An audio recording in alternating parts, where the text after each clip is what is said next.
de Deus. Portanto, o que Deus diz, o que Deus uniu, não separe. E muito cuidado com os subterfúgios diabólicos. Quer ver uma coisa nos nossos dias? Os jovens da igreja. No Brasil, a lei no Brasil é o casamento, não é a união estável. Nós estamos cheios de problemas assim. O casal chega para a igreja, não tem impedimento nenhum. Vamos agora, nós fizemos a união estável. Para mim não vem nada.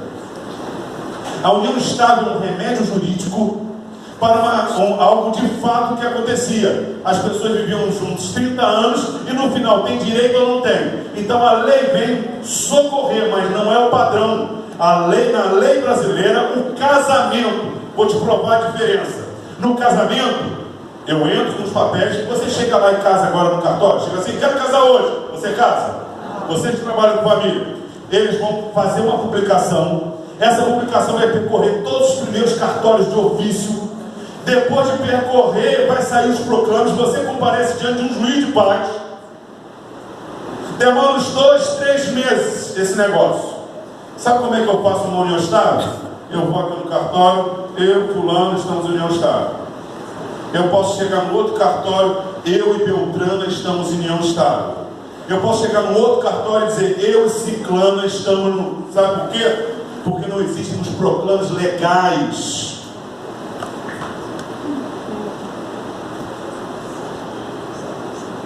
E a pessoa ignorante não sabe que diante da lei, com 6, 8 meses de convivência, você tem os mesmos direitos do casamento. Não vou casar porque aí não quero ficar preso. Você já está preso, meu filho. Você não sabe disso. Agora, independente da lei brasileira, na África, hoje, quando um cristão sai da sua cabana lá e se une a uma moça em outra cabana, diante de Deus, já está unido. Naquela época não existia cartório, naquela época não existia contrato, mas Deus já era a testemunha entre aquela união. Aleluia, Deus! Porque está cheio de gente esperta até na igreja. Não, eu faço o seguinte, não vou casar não, a minha igreja está aceitando união estável, eu pego, filho, se não der certo, não é divórcio. Um mês depois, 2 meses depois, eu saio, vou para minha casa, ela vai para dela. Não se dá volta em Deus. O que Deus uniu, se você faz um propósito de largar a sua casa, se unir uma mulher e viver junto, eu quero dizer que diante de Deus isso já é uma união.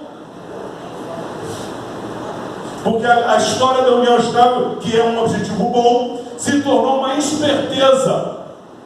Eu fico 10 anos, qualquer coisa, sabe o que eu faço? Não divorciei. Você é divorciado? Não, eu não sou divorciado não. Não, você está na igreja? Não sou divorciado não era casado. Entendi, você mora há 20 anos e não era casado. Jesus vai dizer o seguinte, o que Deus, naquela época não tinha cartório. Cartório tem 100 anos, mas existem testemunhas na terra. Os parentes, os amigos sabem que você deixou a sua casa, a outra deixou a sua casa e foram morar juntos. Diante de Deus, isso é uma união. Meu Deus. O que Deus uniu não. Jesus está dizendo que essa união, quem faz não foi Adão, foi o próprio Deus. Jesus vai continuar nesse diálogo com eles. E vem cá, mas Moisés não mandou dar carta de divórcio? Moisés mandou dar carta de divórcio para alguém, gente? Moisés chegou assim, gente, divorcia! Foi isso? Moisés permitiu.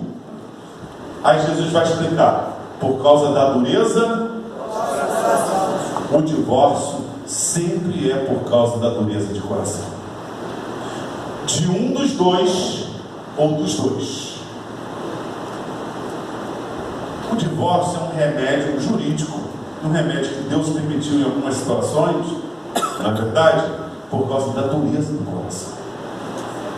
Eu sempre digo para as pessoas, no que depender de nós devemos ser limpos de coração. A minha esposa pode chegar, mas eu não quero mais você. Mas no que depender de mim, isso não vai acontecer. Não tenha um coração duro, tenha um coração maleável, tenha um coração que faça a vontade de Deus. Em Mateus 15:19, Jesus vai dizer assim: porque é dos vossos corações que procedem os furtos, os adultérios, as prostituições. Quando Jesus relê Gênesis 2, em Mateus 19, ele traz mais 3 princípios. Lá é: deixe e seja deixado, ajunte-se e serão um. Aqui Jesus está dizendo, desde o princípio, esquece a lei de Moisés. Ah, mas você está inventando. Não estou inventando não. Posso dar outros exemplos? É que o tempo é pouco, você não vive só de exemplo. Quer ver uma coisa? Sermão do Monte, Mateus capítulo 5, a partir do versículo 23, Jesus diz: está escrito na lei de Moisés, não adultera, não matarás. Ele diz assim: eu porém vos digo, se tão somente em teu coração irá. Jesus está indo ao Éden, porque no Éden nós fomos feitos limpos de coração. Jesus continua: está escrito, não adulterarás. Eu porém digo, se teu coração olhar para uma mulher com intenção impura em teu coração, Jesus está indo ao Éden, não à lei de Moisés, porque no Éden nós tínhamos corações limpos. Jesus diz: está escrito, não jureis falso, não deis falso testemunho. Ele vai dizer: eu porém vos digo, não jureis pelo céu, não jureis pela terra, não jure por nada, porque no Éden não precisávamos jurar, porque a palavra era sim, sim, não, não. Jesus continua: está escrito, olho por olho, dente por dente. Eu porém vos digo, olha só, o que ferir uma face dá outra, o que mandar andar uma milha, ande 2, se te pedir a túnica, dá também a capa. Ou seja, lá no Éden nós fomos criados não para fazer mal, mas para fazer o bem. Jesus vai continuar: está escrito, amarás o teu inimigo, amarás o teu amigo e odiarás o teu inimigo. Ele diz: eu porém vos digo, amai os vossos inimigos, abençoai o que vos persegue. Agora aplica isso na família. Se o marido e a esposa se estiverem dispostos a não olhar com intenção impura para outra mulher ou outro homem, se não irar contra, olha só, não precisar mentir e ficar jurando. Já pensou? Se um cônjuge faz o mal e em vez de dar o mal, fazer o bem, o teu marido saiu, brigou, você chegou, fez uma comida gostosa para ele, não vai quebrantar? Agora, se tu saiu, o marido saiu, brigou, e quando voltou você está com a arma apontada para matar, você já pouco. Meu Deus! Jesus está nos levando ao Éden na nossa família. O problema é que ficamos debaixo de lei de Moisés, lei de não sei o que. Eu quero dizer para vocês, vamos andar diferentes. É desde o princípio. É Deus quem manda. E terceiro, vamos tirar a dureza do nosso coração. Se tirarmos, o nosso casamento vai ser melhor. O nosso relacionamento com os filhos vai ser melhor. O nosso relacionamento com os pais vai ser melhor. Primeiro, o texto. Segundo, o que Jesus explica do texto. Terceiro, o inimigo da família. A família tem inimigo. O problema, meus irmãos, eu quero dizer para vocês, é que temos vivido como se o diabo não existisse. Pasme. Me lembro quando, eu acho que não sei se eu já contei essa história, eu e minha esposa casamos, recém-casados, e nós começamos a brigar por coisa boba. A gente morava em Vasconcelos e a gente brigava, e do nada todo dia brigava. Não sei se vocês estão brigando muito, mas eu dou essa história, tá? E aí eu não tinha problema. Eu falei: Jesus, por que a gente está brigando, não está brigando? E aí eu comecei a orar. Eu tinha uns 2 amigos que a gente fez quando ia para o monte orar junto, um evangelista da Batista e um presbítero metodista. A gente orava muito junto, a gente ia orar, eles tinham um ministério de libertação, a gente ia junto. E aí eu falei: vamos lá em casa orar que minha esposa não vai estar? E aí fomos. Um dia André estava na casa do meu sogro, e eles levaram o pastor Antônio da Assembleia de Deus. Chegamos, eles me apresentaram: muito prazer, pastor, tal. Queremos orar, queria que a gente orasse aqui em casa. Quando temos as mãos, o pastor Antônio, quando ele foi começar a orar, ele falou assim: não, antes de orar eu quero falar uma coisa para você. Na verdade, você não pediu para a gente vir orar por orar aqui. Sabe por que você veio pediu para a gente orar, é porque você está brigando com a tua esposa e não sabe por quê. E você está incomodado porque não existe motivo para as brigas.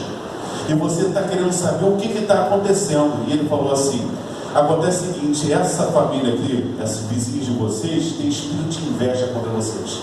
A felicidade de vocês, vocês chegando, e os espíritos que agem lá têm vindo atormentar vocês. Mas nós vamos orar, isso vai acabar hoje. Levantamos um clamor lá em casa, aí aquele clamor pentecostal, e acabou tudo. Se fosse só questão de mau gênio, não, ia continuar. Na semana seguinte continuava o mau gênio.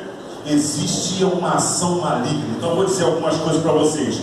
A família tem um inimigo, o diabo. Em Efésios 4:27, Paulo diz assim: não deixe lugar ao diabo. Não deixe o diabo entrar na sua família. Em Efésios capítulo 6, versículo 10 e diante, Paulo diz assim: fortalecei-vos no Senhor na força do seu poder, para que possais estar firme contra as astutas ciladas do diabo. O diabo vive lançando ciladas na nossa família para tirar a estabilidade, tirar a amizade. Lá em Tiago capítulo 4, versículo 7, assim: sujeitai-vos, pois, a Deus, resistiu o diabo e ele fugirá. A família só vence o diabo quando ela se sujeita à vontade de Deus. Primeira carta de Pedro 5:8: sede sóbrios, vigiai, o diabo, vosso adversário, está procurando a quem possa. O diabo vive querendo tragar a nossa família. Estamos em guerra. Por isso Deus levantou vários exércitos, um deles o projeto família. Aleluia a Deus. A coisa é séria, meus irmãos. A coisa é séria. Não acredito nisso. Quer ver uma coisa? Vou mostrar biblicamente. 1 Coríntios capítulo 7, versículo 5. Sabe o que Paulo diz? Quando você quiser fazer jejum, se dedicar a Deus, converse com o cônjuge para chegar em comum. Sabe o que ele vai dizer? Para que haja consenso e Satanás não vos tente. Significa que quando um casal, você quer buscar a Deus, até para buscar a Deus se consagrar, e Paulo ainda diz que não seja por muito tempo, para que Satanás não vos tente.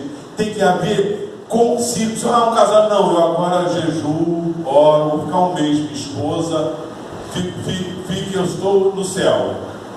Segundo Paulo, se você fizer isso sem que o outro autorize, sabe o que está acontecendo? O Satanás vai entrar nessa história. Vai colocar um homem que seja menos espiritual, né? Uma mulher que seja menos espiritual, que não esteja tão elevada como você, sublime. Esse inimigo é ativo. Gente, ele tentou enganar Jesus usando Pedro. Pedro, tu és o Cristo, filho do Deus vivo. Daqui a pouco, no capítulo 16 de Mateus, Pedro chega para Jesus e diz: Senhor, não se te dá, você vai para Jerusalém? Jesus diz: arreda Satanás. Ele vive se metendo onde não foi chamado. Não é diferente na nossa família. Ele está ativo. Muitos casamentos estão acabando na igreja porque não tem percebido a ação maligna que tem desestabilizado a família. Não foi assim no Éden, meus irmãos. A família não era perfeita, não foram criados perfeitos. Um belo dia, como é que vem Satanás e chega assim: olá, tudo bem, dona Eva? Tudo bem? Ele não chega como o diabo, com rabo e chifre. Ele chega bonito, não chega, né? A gente pensa que o diabo chega assim: eu sou o diabo. Não chega assim, não. Ele chega: como assim? Ô, dona Eva, não vai comer de tudo? Sabe que o diabo não está fazendo isso na sua família? Você não pode tudo. Que Deus mau. Quer dizer que o pessoal agora de manhã está na praia curtindo a vida, está no almoço da família e vocês estão aqui? Aí a Eva: não, mas é que Deus disse que não podemos comer da árvore do conhecimento do bem e do mal. Aí Deus disse: nós morreremos. Certamente não morrerás. Essa conversa fiada do diabo tem destruído os nossos casamentos. Não, você não tem nada a ver. Assistir esses programas não tem nada a ver. Você assiste novela, é só casamento destruído. Aí o crente sente sendo crente naquela novela. O rapaz vai largar a mulher vai largar o marido, o filho não vai obedecer, fica todo mundo, será que vai mesmo? Será que vai separar? Ih, eu estou torcendo. Ah, ela gosta dele. O diabo não chega com rabo e chifre. O nosso inimigo está ativo nos nossos dias. Ele está conseguindo mudar as leis. Pega o Código Civil antes de 2002, a família está bem estabelecida lá, como uma célula ativa importante na sociedade. Pega o Código 2002, ela é empurrada para a questão do patrimônio, tratando-se família como os bens. Não é. A família é diferente de questão de bens. A família, ela está unida porque Deus a criou assim. Aleluia a Deus. Segundo inimigo da família é a desobediência a Deus. Quando obedecemos a palavra de Deus, a nossa família vai bem. Efésios 5:22 diz: vós mulheres sede. A palavra hipotácio ou hipotácio, a palavra tasso no grego é a palavra de um ordenamento militar. Olha o que Deus está dizendo. Mais de 5 vezes, só no Novo Testamento, essa expressão é usada: mulheres submissas, no sentido de hipotácio é colocar em ordem. Vós mulheres, sejam aquelas que coloquem em ordem os vossos maridos. A mulher é a organizadora da casa. Não é verdade, irmão? Pega o dia dos pais. Não tem engarrafamento nenhum. Pega o dia das mães. Não é horrível o dia das mães? Vocês gostam do dia das mães? Ir ao mercado? Alguém gosta? Porque isso foi meio de Deus. A mulher foi a auxiliadora idônea que dá elo à família. Glória a Deus. Glória a Deus. Vós, maridos, amai as vossas mulheres como Cristo amou a igreja e a si mesmo se entregou por ela, separando-a. Os maridos devem ser aqueles que têm os olhos para a sua esposa e que as suas esposas tenham confiança neles, porque sabe que eles vão lutar por elas, como Cristo luta pela sua igreja.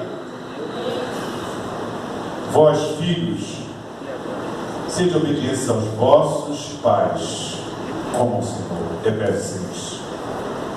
Numa família cristã, os filhos honram os pais. Os pais amam as mães. As mães colocam em ordem a família. E ele vai dizer: vós pais, não provoqueis a ira aos vossos filhos. No original é: não ireis aos filhos a ira. Ou seja, que o pai não seja um exemplo irado para os seus filhos. Porque o filho não vai ouvir as suas palavras, pai. Vai ouvir o seu testemunho. Como você trata a sua esposa, provavelmente no futuro ele vai tratar dele. Pode pegar a estatística: a maioria dos homens que batem nos filhos tinham pais espancadores. Que batem na mulher eram espancadores de esposas. O homem tem que ser o exemplo da sua casa. Meu Deus. Os inimigos da família são o diabo e quando não somos aquilo que Deus nos fez para ser. Homem, você foi chamado para ter autoridade, não manda, mas você ser o exemplo da sua casa, como Cristo é o exemplo da sua igreja. Mulheres, você não foi chamada para mandar no seu marido, mas você pode conduzir a sua casa no sentido de organização. Filhos, vocês não foram colocados para dar ordem aos pais, mas para respeitá-los como se respeita a Deus. E pais, seja o exemplo como Deus é na sua família. Aleluia a Deus. Quarta coisa, eu quero dizer para vocês, encerrando, que nós temos um amigo. Nós temos um amigo.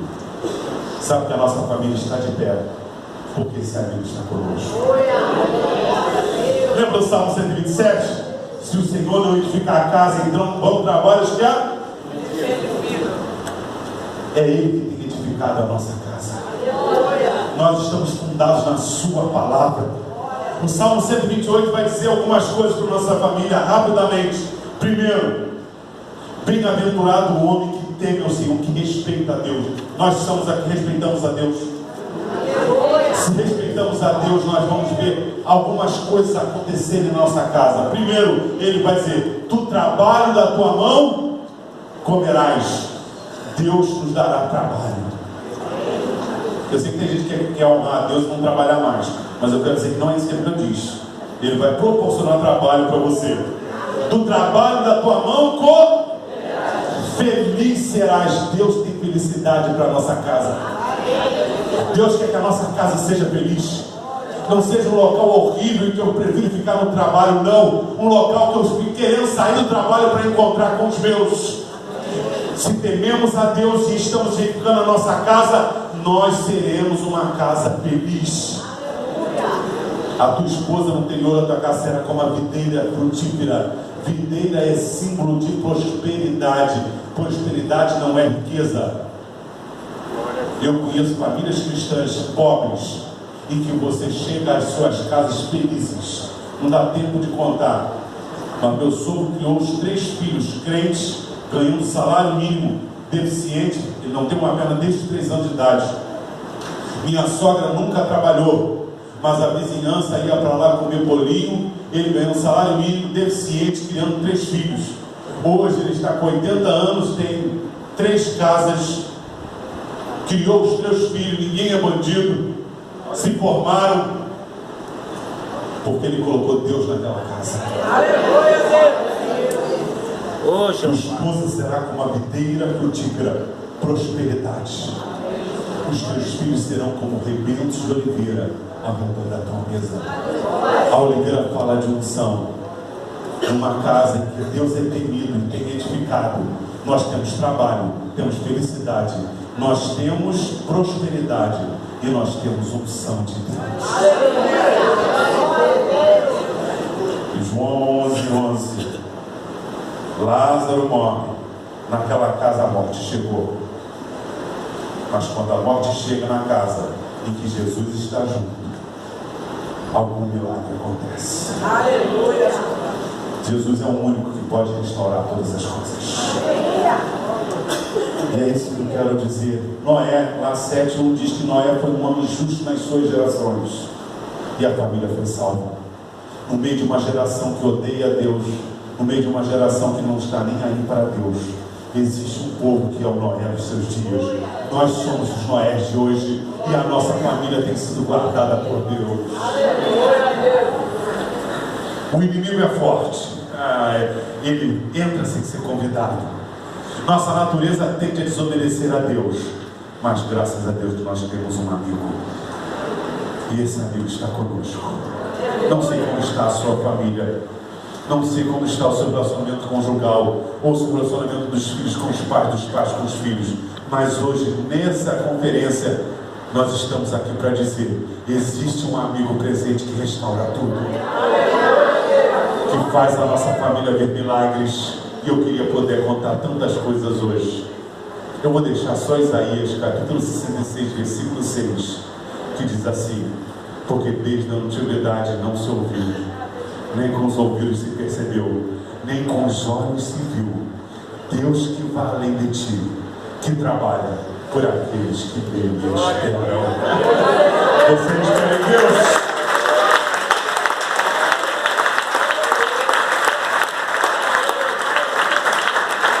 Deus tem bênção para as nossas famílias. Vamos colocar em pé, pastor Saulo. Nós estamos meio de encontro.